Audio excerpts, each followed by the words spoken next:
I'm going to put an apron on because you just know that I'm going to spill this soup all down me.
Boy, had a little bit of bread, didn't you?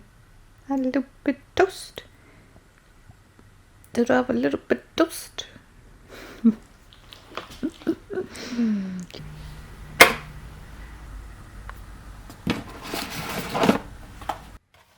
In order to improve my writing to the point that I could make this a valid career choice, I knew I'd have to work on this skill. That's where Skillshare comes in, who is the paid partnership for this video. Skillshare is the largest online learning platform for creatives and a resource that I've personally used for years. The creative writing classes are some of my favourite to take. The fact that these courses are split into stackable lessons means that I can easily dip into my favourite classes whenever I feel the need for some inspiration. One of my favourites to revisit is Myla Goldberg's Creative Writing Bootcamp, where she gives really fun, practical exercises to help you create a brand new story. One of these circles is you.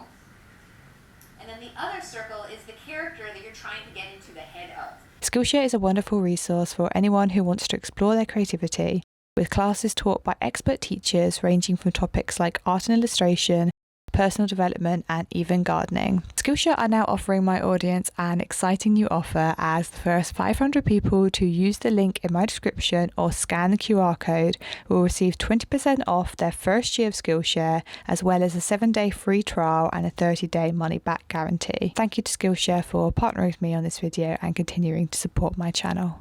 I love that Skillshare class, and that's one of my favourite exercises. It's one I do quite often, where you create a Venn diagram, and it's a way of trying to figure out and empathise with fictional character you're creating, especially the bad guy or the antagonist. And it's a way of seeing what you might have in common and then also seeing where you differ, but it's basically a way of figuring out why baddie is bad, because it's never black and white, and that could be more interesting involved character if you look at it from that perspective. So I highly recommend that class. I thought I would give you a little tour through the notebooks I use, because as a writer it's very important to have plenty of notebooks, or at least that's what I've found in more recent years anyway. I do a lot of my writing on my laptop, so I do write my Substack posts and publish that on there, and I do just a lot of writing in like Notion sometimes and Microsoft Word and stuff like that. But when it comes to more personal creative writing, etc., I have like a range of different notebooks that I use. So the first one is this little pocket notebook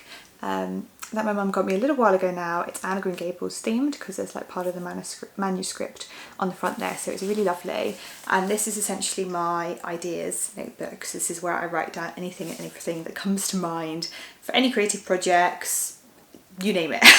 It goes in here. So I try and take this with me everywhere I go, especially when I'm out in nature on nature walks, because that's when I often come up with, even when it's not to do with nature, just any idea, that's usually the time I feel most inspired. So I love to have this to hand.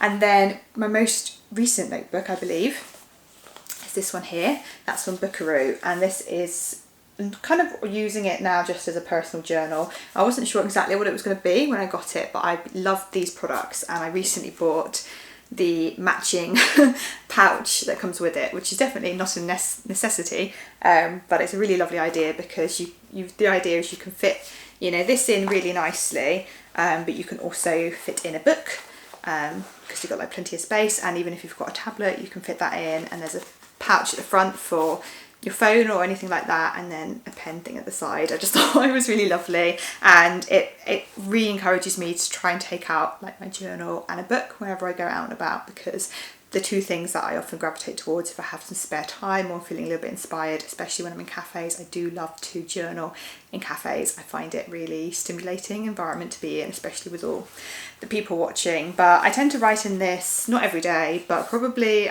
every other day, or maybe 4 or 5 times a week, roughly. I don't put any pressure on myself, and there's no rules.